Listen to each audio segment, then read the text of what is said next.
Smoking and alcohol can affect fertility. Yes, both for males and females. Sanitary pads can cause infertility. In case you are not changing them frequently. साफ नहीं है अगर sanitary pads आपके तो infections हो सकते हैं. आजकल बहुत चल रहा है कि टैम्पॉन्स यूज करने चाहिए. टैम्पॉन्स भी अगर आप यूज करते हैं तो उनको चेंज करने का स्पेसिफिक टाइम बट है. मतलब ऐसा एडवोकेट करते हैं इस फैक्ट को कि भाई नहीं, अगर आप ये चीज़ें यूज़ कर रहे हो तो शायद मेंस्ट्रुअल कप्स यूज़ कर रहे हो तो आपको कैंसर नहीं होगा. आप इरेगुलर पीरियड मीन कि infertile. Irregular periods can be related to infertility, but सारे इरेगुलर पीरियड्स में बच्चा नहीं हो पाएगा ऐसा नहीं होता. पेन किलर्स अगर ज़्यादा लेते हैं मेंस्ट्रुएशन के टाइम पे, so that can cause infertility. It's not like that. Pain killers during menstruation, अगर आपको मेंस्ट्रुअल पेन हो रहा है उस टाइम पे लेने में दिक्कत नहीं है, बट ड्यूरिंग ओव्यूलेशन जब एग रप्चर हो रहा है उस टाइम के आसपास अगर आप पेन किलर्स ले रहे हैं तो that may lead to interference with ovulation. Hello and welcome back to our channel Sonakshi children hospital and IVF centre. तो जैसा कि हमने प्रॉमिस करा था कि आपके लिए एक फर्टिलिटी बुधवार करके हम सेशन लेके आएंगे जिसमें आपके इनफर्टिलिटी के रिगार्डिंग जो भी मिथ्स या फिर मिसअंडरस्टैंडिंग्स होती हैं उसको हम क्लियर करेंगे. सो लेट्स वेलकम डॉक्टर पूजा धीर भ्याना मैम. हमारे साथ आज मैम मौजूद हैं आपके उन्हीं क्वेश्चंस के जवाब देने के लिए जो यूजुअली आपके मन में होते हैं. सो ये हमारा फर्स्ट सेशन है जिसमें हम फर्टिलिटी या इनफर्टिलिटी को अच्छे से समझेंगे कि वो क्या होता है. सो मैम, इनफर्टिलिटी को हम एक कॉमन मैन की टर्म में हम कैसे एक्सप्लेन कर सकते हैं? देखो तनु, इनफर्टिलिटी एक बहुत ही ब्रॉड टर्म है. In case we go into the details, infertility मतलब अगर कोई भी कपल 1 साल से या 12 महीने से इकट्ठे रह रहे हैं and they are trying to conceive without using any contraception, उसके बावजूद अगर प्रेगनेंसी नहीं हो पा रही है, that is called infertility. Okay. और इनफर्टिलिटी को भी अगर हम देखें, भी फर्दर डिवाइडेड इनटू 2 पार्ट्स. 2 तरह की इनफर्टिलिटी हो सकती है. कुछ ऐसे कपल्स आते हैं जिनको कभी भी प्रेगनेंसी नहीं हुई है, that is labelled as primary infertility, मतलब ट्राई कर रहे हैं बट प्रेगनेंसी नहीं हुई है. और कुछ ऐसे कपल्स होते हैं जिनके पहले बच्चा हो रखा होता है या पहले प्रेगनेंसी हुई होती है, कंसेप्शन हुई होती है, या वो अबॉर्ट हो रखी होती है या टॉपिक हो रखी होती है. In that case we label it as secondary infertility. Primary में जो टाइमलाइन लिया जाता है दैट इज जो मैंने आपको बताया कि 12 महीने का टाइमलाइन हम लेते हैं कि in case a couple is trying for 12 months and there is no conception. और अगर सेकेंडरी इनफर्टिलिटी हम देखते हैं तो उसमें इवन 6 महीने से भी अगर कपल ट्राई कर रहा है उसके बावजूद प्रेगनेंसी नहीं हो रही है, that is labelled as secondary infertility. Okay. So ma'am, क्या साइंस एंड सिम्टम्स हो सकते हैं जिससे हम ये पता कर सकते हैं कि इनफर्टिलिटी है या ये पर्सन इनफर्टाइल? देखिए, कपल्स जो आमतौर पर हमारे पास आते हैं they will come with the main complaint कि प्रेगनेंसी नहीं हो पा रही है. और जब हम हिस्ट्री लेते हैं तो कुछ कुछ चीजें उसमें से उभर के सामने आती हैं कि जैसे हो सकता है कि फीमेल पार्टनर में दिक्कत चल रही हो.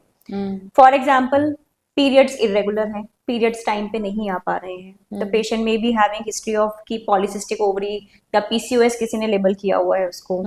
पीरियड्स बहुत ज्यादा पेनफुल हैं तो वी सस्पेक्ट कि कहीं एंडोमेट्रियोसिस तो नहीं है.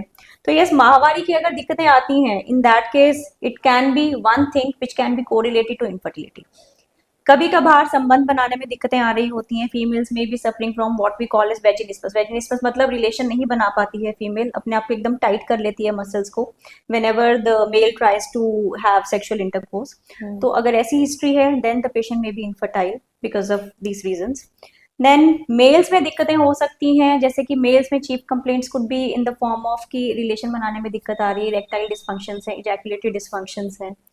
और सेक्सुअली ट्रांसमिटेड इन्फेक्शंस की हिस्ट्री अगर हम लेते हैं तो मे बी डिस्चार्ज वेजाइनल या मेल्स में डिस्चार्ज या अदर इचिंग विचिंग की प्रॉब्लम है. तो in that case these are the signs जो कि शायद इनफर्टाइल पेशेंट्स में हमें साथ साथ देखने को मिल सकते हैं कभी कभार. But then there can be couples जिसमें भी कोई भी साइन हमें देखने को नहीं मिलता है, कुछ भी ऐसा लेबल नहीं होता है, पेशेंट को पीरियड्स भी रेगुलर आ रहे हैं, सब कुछ नॉर्मल है, मेल पार्टनर भी नॉर्मल है. That case also can be infertile without any other reason. Okay ma'am. So ऐसे केसेस में जैसे आपने बोला कि सब कुछ नॉर्मल है उसके बावजूद इनफर्टिलिटी हो सकती है, is that possible? Yes. Out of 100 couples that we see, लगभग 25% लोग ऐसे होते हैं जिनमें इनफर्टिलिटी का हम कोई भी कारण लेबल नहीं कर पाते. This is what we label as unexplained, मतलब we are not able to explain. But unexplained infertility अगर हम इसके तह तक जाएं तो मेरा ये मानना है कि unexplained is something which we are not able to tell to the patient. ऐसा नहीं है कि अनएक्सप्लेन्ड इनफर्टिलिटी में कारण नहीं है, कारण तो कुछ ना कुछ है, बट देखिए जब भी प्रेगनेंसी होती है तो बहुत ही ज्यादा माइन्यूट लेवल पर चीजें हो रही होती है, माने एग का बनना, एग का रिलीज होना, उसका ट्यूब में जाना, शुक्राणु के साथ मिलना, उसके बाद उसका गर्भ में बदलना, और गर्भ का गर्भाशय के अंदर या बच्चेदानी के अंदर चिपकना। So these are various steps, और ये इतने सूक्ष्म रूप में अंदर हो रहे हैं आपकी बॉडी के कि बहुत सारी टेस्टिंग जो हम कराते हैं वो बहुत, आई वुड से कि बहुत मैक्रोमोलिकुलर लेवल पे टेस्टिंग होती है। हम माइक्रोमोलिकुलर लेवल पे कोई भी टेस्टिंग नहीं कराते हैं। So this is what happens in unexplained infertility, कि कारण तो है बट हमारी साइंस वो कारण नहीं जान पाती है। Okay, ma'am. So that's unexplained by That the is science. unexplained. Yes, Okay, that is ma'am. unexplained by science. Yeah. So, ma'am इसके क्या क्या कॉजेज हो सकते हैं, लाइक इनफर्टिलिटी होती है जो, उसके कॉजेज क्या क्या हो सकते देखिए कॉजेज पर अगर आप जाओगे तो causes can be in both female partner as well as in the male partner. तो फीमेल पार्टनर में कॉजेज हो सकते हैं डिपेंडिंग अपॉन ओव्यूलेशन डिसऑर्डर्स, मतलब एग का ना बन पाना। एग का ना बन पाना मतलब पीरियड्स कई बार टाइम पे नहीं आ रहे होते हैं, इसमें यूजुअली ओव्यूलेटरी डिसऑर्डर्स या एग नहीं बन रहा होता है फीमेल में। देन ट्यूब्स की दिक्कत हो सकती है, ट्यूबें खराब हैं, ट्यूब्स में पानी भरा हुआ है, ट्यूब्स एबनॉर्मल है, in that case the patient में हैव इनफर्टिलिटी। या गर्भाशय की दिक्कतें हो सकती हैं जिसमें कि हो सकता है कि फाइब्रॉइड्स हों, या एडिनोमायोसिस या गर्भाशय की सोजिश होती है जिस कारण से बच्चा नहीं ठहर पाता है। Then there can be factors like endometriosis, एक मेजर चीज है जो कि देखने को मिलती है यंग फीमेल्स में। एंडोमेट्रियोसिस में क्या होता है कि पीरियड्स बहुत ज्यादा पेनफुल रहते हैं पेशेंट्स को। तो एंडोमेट्रियोसिस इज वन थिंग जिसमें इनफर्टिलिटी साथ में एसोसिएटेड हो सकती है। So there can be various factors. Males में अगर हम देखें तो मेल्स में एक मेजर चीज शुक्राणु की रिपोर्ट में दिक्कत होना, सीमेन एनालिसिस जो हम कराते हैं, मतलब वीर्य का जो रिपोर्ट हम कराते हैं, in case that is abnormal, तो इसका मतलब है कि कुछ ना कुछ दिक्कत मेल पार्टनर में भी है। और सीमेन रिपोर्ट में दिक्कतें मेजर तौर पर दो तीन दिक्कतें जो हम देखते हैं, दैट इज या तो काउंट अच्छा नहीं है, मतलब टोटल शुक्राणु जो हम देख रहे हैं उसका काउंट अच्छा नहीं आ रहा है, या फिर उसमें से चलने वाले शुक्राणु जो मोटाइल काउंट हम देख रहे हैं वो अच्छा नहीं है, या कभी कभार ऐसा होता है कि शुक्राणु की बनावट ही अच्छी नहीं है। बनावट मतलब मॉर्फोलॉजी हम बोलते हैं, मॉर्फोलॉजी मतलब हमें दिखने में शुक्राणु कैसा दिख रहा है, तो उसमें भी देयर कैन बी डिफेक्ट्स जिस कारण से प्रेगनेंसी धारण करने में दिक्कतें हो सकती हैं। सेक्सुअल इंटरकोर्स करने में दिक्कतें हैं, that could be another reason.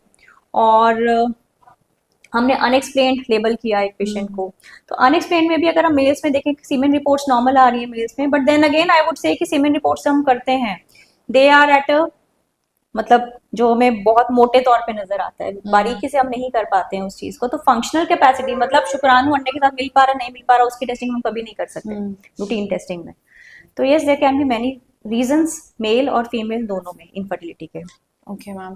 So ma'am कुछ ऐसे फैक्टर्स होते होंगे, जैसे हमारे घर में ही 4-5 फीमेल्स होती हैं, उनमें से किसी एक को ही इनफर्टिलिटी क्यों हुई, ऐसे कोई रिस्क फैक्टर्स हो सकते हैं जिसकी वजह से उसने अपनी लाइफ में वो सब चीजें करी जिसकी वजह से शायद शी इज सफरिंग फ्रॉम और he is suffering from infertility.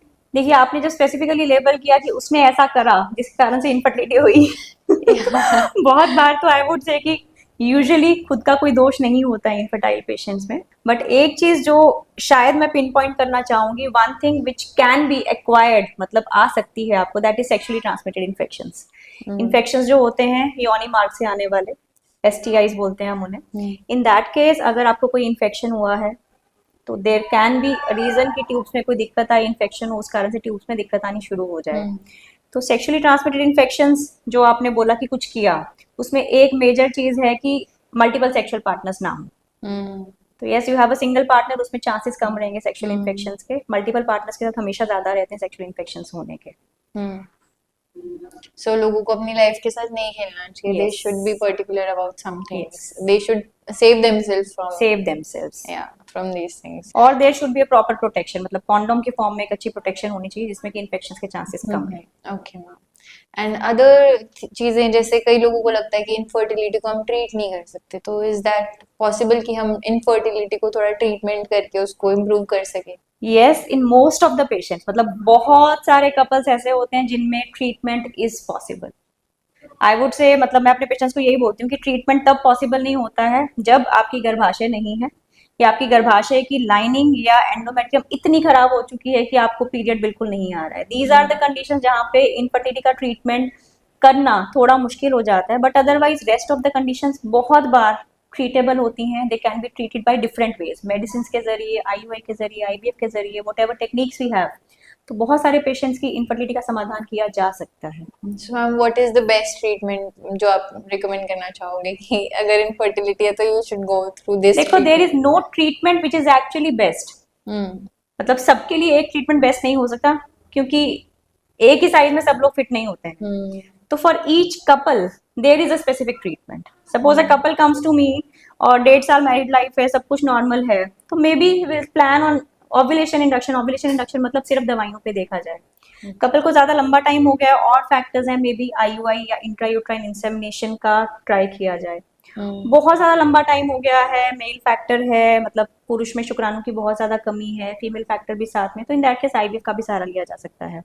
तो यस, कोई भी एक ट्रीटमेंट सब कपल्स के लिए नहीं होता है, बट वो कपल किस ट्रीटमेंट में फिट बैठता है या उसके लिए बेस्ट ऑप्शन क्या है, वो सुझाया जाता है जब भी कोई कपल ट्रीटमेंट के लिए आता है। जैसे मैम आपने देखा होगा कि पहले वाले जमाने में इतना ज्यादा इनफर्टिलिटी रेट नहीं था। जैसे जैसे टाइम पास हो रहा है या फिर अभी हम रीसेंट टाइम में देखें तो बहुत ज्यादा इनफर्टिलिटी रेट है, तो ऐसा क्यों हो रहा है? What could be the reason? One reason I would say probably our lifestyle. आजकल हमारा जो लाइफस्टाइल है वो पहले वाले लाइफस्टाइल जैसा नहीं है। That have changed. आप घर में कितना काम करते हो अभी? मैं तो कर रही थी थोड़ा। मैं नहीं करती हूँ पर्सनली, बट यस, हमारा lifestyle is something which is actually leading but to this. बहुत सारे अदर मोस्टली फैक्टर्स हम भी हैं। मशीन्स पे हो गए हैं कि हम यस, मशीन्स यूज करते हैं। आपके लाइफस्टाइल में एक्सरसाइज नहीं है, सारा दिन हम बैठ के काम करते हैं। हमारे खाने पीने में बहुत सारे परिवर्तन आ गए हैं। हमारे दादा नाना ने कभी बर्गर या पिज्जा नहीं देखा था, हमारे बच्चे उठते हैं तो शायद पिज्जा मांगते हैं। तो we have all those sorts of things which are available to us. Alcohol है, स्मोकिंग है, ये चीजें भी इम्पैक्ट करती हैं। और बहुत बार environmental factors are there. Environmental factors में जैसे कि फार्मर्स को अगर हम ले तो देयर आर, मतलब इतनी सारी पेस्टिसाइड्स हैं और सारा कुछ है जो कि it is spread like anything. तो ये चीजें भी इवन विद द, मतलब उनकी भी एब्जॉर्प्शन होती है स्किन के जरिए, and these are also impacting our fertility. And अगर आप देखो, अगर WHO मैनुअल आप पढ़ो, WHO manual was on semen analysis, मतलब शुक्राणु की रिपोर्ट कैसे करनी है। तो WHO मैनुअल अगर आप पुराने जमाने का पढ़ो, उसमें सीमेन वैल्यूज वर बहुत ज्यादा, 50-60 मिलियन वो नॉर्मल लिया करते थे। आजकल की वैल्यूज 15-16 मिलियन की आ गई हैं। तो there is a drastic decline in male fertility also, drastic decline in female infertility, female fertility also. तो ये environmental factors and our lifestyle is one thing. इसके अलावा आजकल आई वुड से कि करियर ओरिएंटेड रहते हैं सब लोग, लेट मैरिजेस का चलन है। तो late marriages are also the ones. आप मेट्रोज में जाओगे तो शायद 32, 33, 34 पे मैरिज होती है, या कभी कभार तो इससे भी लेट हो रही होती है marriage. And then they will say कि हमें 2-3 साल तो भी आपस में समझना है, उसके बाद हमें प्रेगनेंसी प्लान करनी है। तो जब तक फीमेल आई थिंक रेडी होती है प्रेगनेंसी के लिए, जब तक कपल प्रेगनेंसी के लिए रेडी होता है, female would always be like 35, 36, 37 cross कर जाएगी। और age is a major factor in female fertility. जैसे जैसे उम्र बढ़ती है, females have to understand that fertility is not going to be the same. जो फर्टिलिटी एक 23, 24, 25 साल की लड़की की है, वो 35, 36 साल में आपको नहीं मिलेगी। So this could be one reason also. Then obesity, मोटापा। यूएसए में बहुत सारी पॉपुलेशन ओबीज है। हम लोग भी शायद उस तरफ बढ़ रहे हैं क्योंकि हमारा खान पान अब वेस्टर्नाइज हो रहा है। तो obesity is one thing where infertility की प्रॉब्लम्स आपको ज्यादा देखने को मिल सकती हैं। तो I would say major culprit is our environment और हमारे हैबिट्स जो आजकल के हैं। Okay ma'am. So ma'am, women की एज का जैसे आपने डिस्कशन किया, तो विमेन की एज, रिप्रोडक्टिव एज क्या होती है? वुमेन की एज का जैसे पहले हमने बात की, बहुत मेजर प्रभाव है फीमेल फर्टिलिटी पर।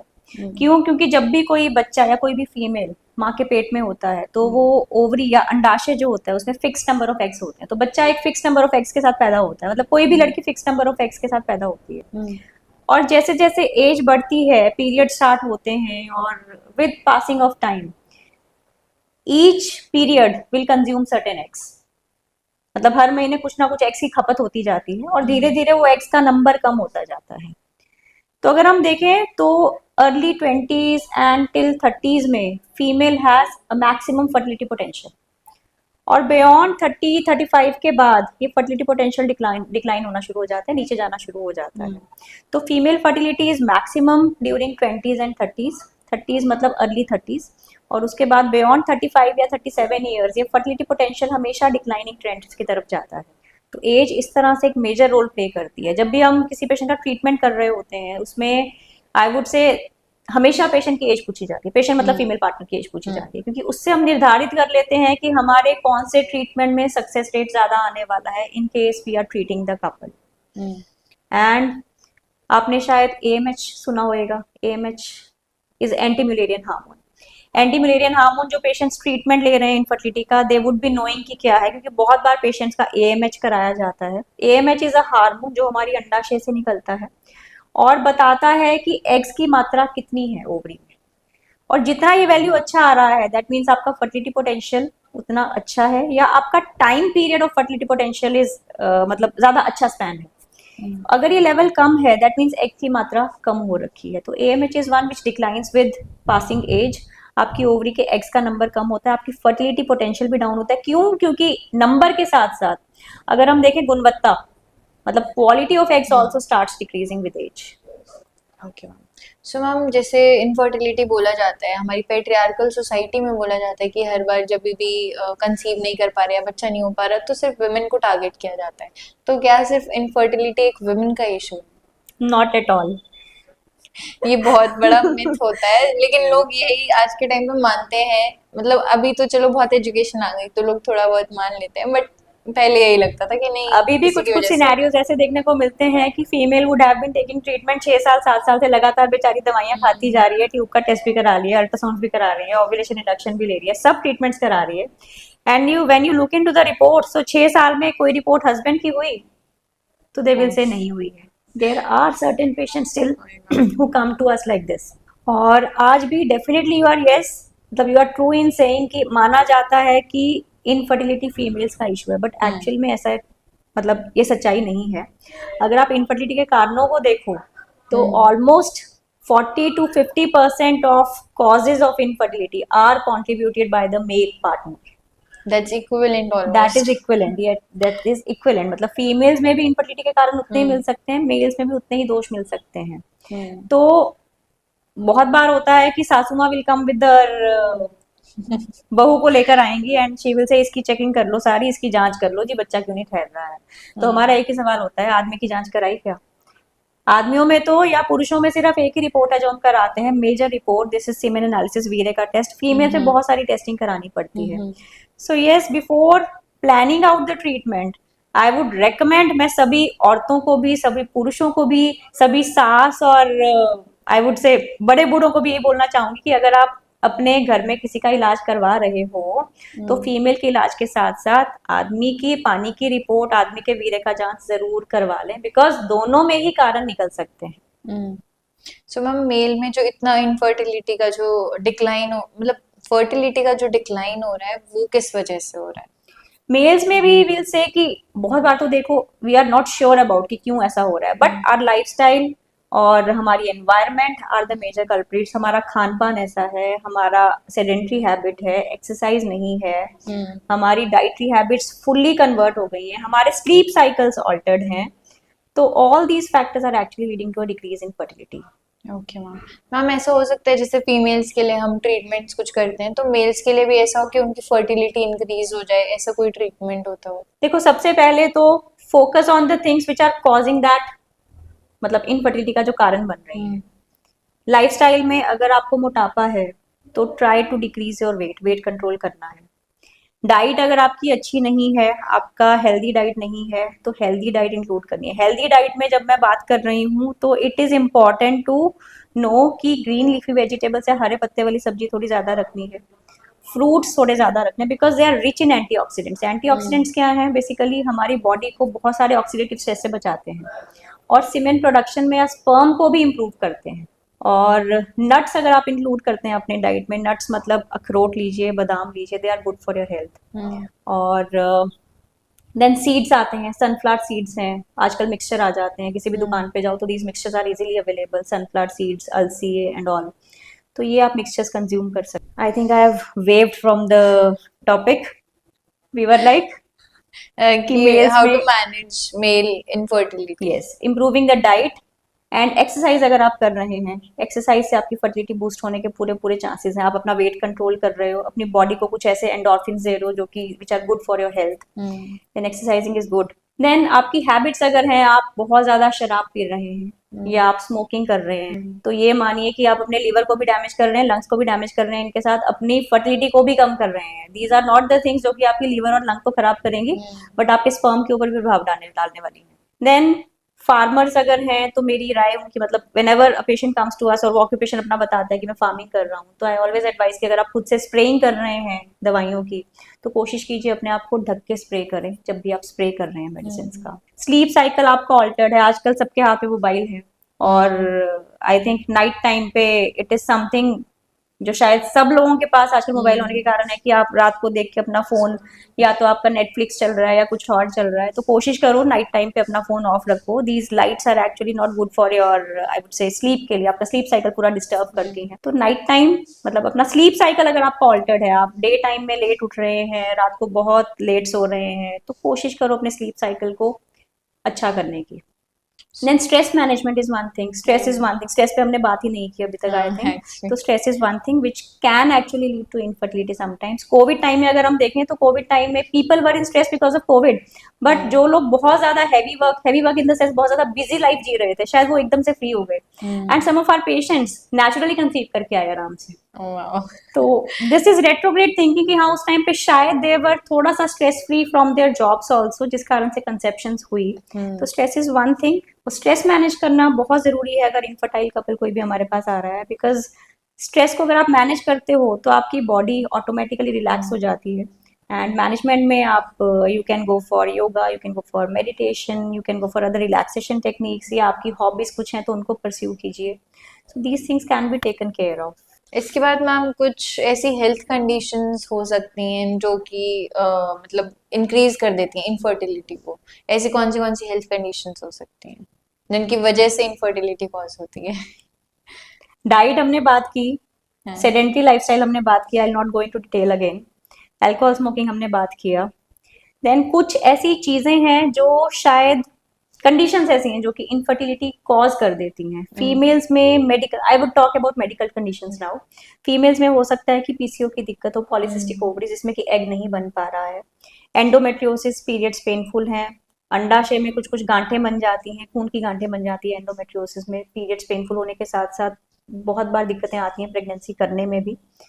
Then infections, sexually transmitted infections हमने ऑलरेडी डिस्कस किए। So these could be the things which can actually lead to infertility. Prior कोई सर्जरी हो रखी है, सपोज फीमेल की कोई पेल्विक सर्जरी हुई है, माने कोई अपेंडिक्स का ऑपरेशन हुआ है, तो उसमें भी अपेंडिक्स और ट्यूब्स भी साथ साथ रहती हैं, तो this could be one reason जिसमें कि सर्जिकली थोड़ा सा हो सकता है डिस्टर्ब हो ट्यूब्स या ओवरीज का रिलेशन। और टीबी का इन्फेक्शन है, अगर पास्ट हिस्ट्री ऑफ ट्यूबरकुलोसिस या टीबी अगर छाती की हुई है, पेट की हुई है, in that case also infertility can be seen in certain I patients. Heard it first time कि टीबी की वजह से इनफर्टिलिटी हो यस, सकती टीबी की वजह से। टीबी आई वुड से इंडिया में इतना कॉमन है कि है। हम उसे ट्यूबल बीमारी फैक्टर जो हम बात करते हैं, टीबी जब भी हम बात करते हैं, आई थिंक ले मैन में सिर्फ एक छाती का टीबी आता है कि लंग्स हाँ का टीबी हुआ था, हाँ। बट टीबी किसी भी जगह पे इफेक्ट कर सकता है। Okay. और I won't be wrong in saying कि शायद मेरी एमबीबीएस में एक टीचर ने हमें बोला था TB can cause anything accept pregnancy. मतलब टीबी में कुछ भी हो सकता है पेशेंट को, प्रेगनेंसी नहीं होती है। ओके, इतना सीवियर केस हो सिवियर सकता केसेस है। में yes, pregnancies can be like infertility can be seen, क्योंकि टीबी की जो दिक्कत है वो अगर आपकी छाती में है तो पेट में जा सकती है। पेट से because your organs are lying so close, आपकी पेल्विक ऑर्गन्स मतलब आपका जो यूट्रस है ट्यूब्स में, उसके ऊपर भी टीबी आ जाती है। ट्यूब्स में टीबी आने से ट्यूब्स की ब्लॉकेज हो सकती है, ट्यूबल डैमेज हो सकता है, जिस कारण से इनफर्टिलिटी हो सकती है। और अगर टीबी आपके यूट्रस तक पहुंच गई है, यूट्रस मतलब आपकी गर्भाशय तक पहुंच गई है, उसकी अंदर की लाइनिंग तक पहुंच गई है, तो उसकी लाइनिंग वो आई वुड से खा जाती है टीबी कई बार, और वो लाइनिंग खत्म होने के कारण से कई बार प्रेगनेंसी में दिक्कतें आती हैं। जो मैंने पहले बोला कि कोई पेशेंट्स जो कंसीव नहीं कर रहे होते because of damage in the lining, उसमें एक कारण टीबी का भी देखने को मिलता है। Okay. So this is a very new concept. I never heard about it TB earlier. Can cause infertility, tubercular patients can land up in infertility in case past history है तो। और कोई ऐसी सरप्राइजिंग डिजीज लाइक मेरे लिए बहुत surprising था, but ऐसा भी हो सकता है कई बार कैंसर हो गया, उसके बाद ट्रीटमेंट लिया, उसके बाद pregnancy is possible or not? Yes, cancer treatments में देखिए, जब भी कैंसर है तो उसमें we all know there are certain, मतलब कुछ ऐसी टॉक्सिक मेडिसिन होती हैं जो कैंसर सेल्स को डिस्ट्रॉय करने के लिए यूज होती हैं। तो कीमोथेरेपी, रेडियोथेरेपी दी जाती है। कीमोथेरेपी में जो दवाइयाँ होती हैं, मोस्टली कैंसर सेल्स क्या होते हैं, दे आर रैपिडली मल्टीप्लिकेटिंग सेल्स, मतलब बहुत फास्ट ग्रोइंग सेल्स होते हैं कैंसर सेल्स। तो जो दवाइयाँ उसके ऊपर असर कर रही हैं, हमारी ओवरी में भी जो जर्म सेल्स होते हैं जो कि अंडे बनाते हैं, या इवन टेस्टिस में, नॉट ओनली मेल मतलब फीमेल्स, मेल्स में भी ऐसा ही है, टेस्टिस में भी और ओवरीज में भी there are rapidly growing cells जो कि एग्स और स्पर्म बना रहे हैं। तो जो कैंसर ट्रीटमेंट हम कर रहे हैं कैंसर सेल्स के लिए, this is toxic for ovaries also and testis also. तो कीमोथेरेपी अगर है तो कीमोथेरेपी में आपकी ओवरी को डैमेज हो सकता है, आपकी टेस्टिस को भी डैमेज हो सकता है। रेडियोथेरेपी मतलब जो हम रेडिएशन देते हैं कैंसर थेरेपीज में, अगर वो रेडियोथेरेपी के फील्ड में आपकी ओवरीज या टेस्टिस आ रही हैं, in that case also this can lead to damage to the ovaries and testis. और ये डैमेज बहुत बार लॉन्ग टर्म हो जाता है क्योंकि आपके जर्म सेल्स या वो वाले सेल्स जो कि एग्स को बनाने वाले हैं, स्पर्म को बनाने वाले हैं, वो डिस्ट्रॉय हो जाते हैं। सो एक चीज जो हम यूजुअली एडवाइस करते हैं, still I think there is not much of awareness in India, but इसको मैं I would like to touch upon this topic, कि अगर कोई भी यंग पेशेंट है जिसको कैंसर या ऐसा कोई कीमोथेरेपी या रेडियोथेरेपी मिल रही है, तो they should actually go to a fertility clinic, और prior to that they can think over कि अपनी फर्टिलिटी प्रिजर्व कैसे करनी है, मतलब आगे आने वाले टाइम के लिए शुक्राणु को स्टोर कर देना या अंडे को स्टोर कर देना, which we call a semen freezing और oocyte फ्रीजिंग। तो इस टेक्निक के जरिए वो लॉन्ग टर्म में अपनी फर्टिलिटी प्रिजर्व कर सकते हैं, ताकि आगे आने वाले टाइम पे अगर वो प्रेगनेंसी धारण करना चाहें तो खुद के एग और खुद के शुक्राणु के साथ प्रेगनेंसी कर पाएं। Wow, that's a new concept. अभी हमारे दर्शकों में अगर किसी को ये डाउट रहा होगा या फिर उनको ऐसे लगता होगा कि भाई नहीं, एक पर्टिकुलर एज के बाद शायद हम लोग नहीं कंसीव कर पाएंगे, उनको ऐसे लग रहा है और उनको करियर अपना फोकस करना है, तो वो ऐसे फ्रीज करा सकते हैं। And there are companies actually, I think Facebook was the one where they had given the females, उन्होंने अपनी फीमेल्स के लिए एग प्रिजर्वेशन के ऑप्शंस रखने शुरू किए। तो फॉर ऑल दोज पीपल, मतलब कैंसर थेरेपी अलग चीज है, but for all those people जो आपने सही चीज बोली कि अगर वो करियर ओरिएंटेड हैं, अभी मैरिज नहीं करना चाह रहे हैं, they can go for freezing of their oocytes, eggs को फ्रीजिंग करा सकते हैं। मैम, एक ऐसा कॉन्सेप्ट आ रहा है जैसे ना मेनोपॉज, पहले इसका एवरेज एज था 45 to 55 ईयर्स, बट अभी एक सर्वे हुआ था उसके अकॉर्डिंग 8% ऑफ विमेन्स का जो एज का टाइम हो गया है, मतलब मेनोपॉज के सिम्टम्स आने लग गए हैं उनको 35 to 39 के एज के बीच में भी आने लग गए हैं। और जैसे आपने मेंशन करा कि करियर ओरिएंटेड कई बार हो जाती है, विमेन लेट शादी करते हैं, फिर उसके बाद उस टाइम पे वो लोग कंसीव करने का सोचते हैं। So why is it happening कि मेनोपॉज इतना जल्दी हो रहा है? देखिए, अगेन जहाँ पे भी हम बात करते हैं, आई थिंक हर जगह पे हमारा लाइफस्टाइल और हमारा रहने का तरीका, हमारे आसपास के एनवायरनमेंट, ये सब उतना ही रोल प्ले कर रही है। तो मीनोपॉज की एज अगर जल्दी हो रही है, उसमें हमारा लाइफस्टाइल भी एक फैक्टर हो सकता है, specially those females who smoke. अगर कोई स्मोक कर रही है फीमेल, सिगरेट पी रही है, बीड़ी पी रही है, उसमें ये पाया गया है कि आपकी मीनोपॉज की एज जल्दी शिफ्ट हो जाती है, आपकी ओवरी जल्दी एजिंग दिखानी शुरू हो जाती है, आपके एग्स जल्दी जल्दी खत्म होने शुरू हो जाते हैं। एवरेज एज ऑफ मीनोपॉज से लगभग 1.5-2 साल पहले आपको मीनोपॉज आ जाता है। So lifestyle again is a culprit. So it's like कि अगर हम ट्रेंड के अकॉर्डिंग चलेंगे तो we are just damaging our lifes and our fertility. Yes. Yeah so ma'am, मतलब एक हेल्दी लाइफस्टाइल को कैसे मेंटेन कर सकते हैं हम? क्या हेल्दी लाइफस्टाइल होना चाहिए? कोई ऐसी टिप्स जो आप देना चाहो कि फर्टिलिटी को इम्प्रूव करने के लिए हमें क्या हेल्दी चीजें करनी चाहिए? स्टार्ट योर डे थोड़ा अर्ली, लेट मत उठो ताकि आपका स्लीप साइकिल डिस्टर्ब नहीं हो। And I would say exercise, then healthy diet, and smoking alcohol है तो अवॉइड दैट। हमारे एरिया में हुक्का, बहुत लोग हुक्का पीते हैं, हरियाणा के लोग हुक्का पीते हैं, तो हुक्का कैन बी अवॉइडेड। और मेरी ओपीडी में जितने भी लोग आते हैं, दे विल से ना जी ये नहीं पीता, ये नहीं पीता, ये नहीं पीता, and then all of a sudden wife will say हुक्का तो पीता है। तो फिर हस्बैंड विल कम आउट, हाँ हुक्के के जी 2 ले लेता हूँ, 7 ले लेता हूँ, 5 ले लेता हूँ। देन वी ऑलवेज ट्राई कि इस चीज को अवॉइड करो, वेट अपना आप मेंटेन कीजिए, so this will help you in boosting fertility. Okay ma'am, stress reduction technique वैसे आप इलेबोरेट करके बता चुके हो, जो हम यूजुअली मेल्स में कर सकते हैं या फिर फीमेल्स भी कर सकती हैं, बट कई ऐसी लाइफस्टाइल जी रहे होते हैं जैसे गांव के लोग होते हैं, जैसे they don't believe in yoga, meditation and all, so उनके लिए अगर आपके पास कोई ऐसी अलग टेक्निक होगी, वो ऐसा कुछ कर सकते हैं। देखो, गांव का लाइफस्टाइल और शहर का लाइफस्टाइल इज डेफिनेटली डिफरेंट। हम्म। मैं अगर कंपैरिजन करूं तो गांव के लोग आर स्टिल थोड़ा सा फिजिकली एक्टिव, हम्म। बट शहरी lifestyle is not physically active, तो या शहर में ज्यादा जरूरत है एक्सरसाइज की। But meditation. Then stress management में अगर हम जाएं तो गांव में भी उतना ही स्ट्रेस है जितना कि शहरों में। हम्म। तो स्ट्रेस मैनेजमेंट के लिए तो आई फर्मली बिलीव एंड कि yoga and meditation are something which can relieve your stress. मतलब जो लोग इसमें जाते हैं, at Sonakshi IVF centre we are actually having yoga sessions and meditation centres for our infertile couples. तो जो लोग एक्चुअली हमारे पास आते हैं, वी आर नॉट इनटू कि सिर्फ मेडिसिन से ट्रीट करना है, वी वांट कि होलिस्टिक केयर उनको मिले। एक तरह से होलिस्टिक केयर में हमारे लिए योगा, मेडिटेशन, इवन डाइट, सारा कुछ आ जाता है। So we try to inculcate all those good habits into them. Yeah so that's a very good thing कि हम सारे एस्पेक्ट्स को लेके चल रहे हैं, कि हम उनका लाइफस्टाइल भी ठीक कर रहे हैं और मेडिसिन भी दे मेडिसिन रहे भी हैं। दे रहे हैं। So ma'am that's a very good thing. एक अभी मैम हम ना रैपिड फायर क्वेश्चन खेलेंगे, तो उसमें हम जस्ट कुछ क्वेश्चंस पूछेंगे, आपको एक्सप्लेन करना है यस और नो, और अगर आप यस बोल रहे हो या नो बोल रहे हो तो आप रीजन बताओगे कि भाई ऐसा क्यों है, ठीक है? तो अगर smoking and alcohol can affect fertility, Yes, both for males and females. sanitary pads can cause infertility. In case you are not changing them frequently, साफ नहीं है अगर सैनिटरी पैड्स आपके, तो इन्फेक्शन हो सकते हैं। Infection can lead to infertility, but अगर आप हाइजीन मेंटेन कर रहे हैं then I think it's not going to be a major like issue. आजकल बहुत चल रहा है कि टैम्पॉन्स यूज करने चाहिए, ये सब चीजें यूज करनी चाहिए, सो डू यू हर चीज एडवोकेट में that thing? Hygiene is advisable. Tampons भी अगर आप यूज करते हैं तो उनको चेंज करने का स्पेसिफिक या बट टाइम दे है। यू नो, मतलब ऐसा एडवोकेट करते हैं इस फैक्ट को कि भाई नहीं, अगर आप ये चीजें यूज कर रहे हो तो शायद मेंस्ट्रुअल कप्स यूज कर रहे हो तो आपको कैंसर नहीं होगा, आपको मतलब हर जगह पे लाइक सिर्फ सिर्फ सिर्फ सफाई। सफाई।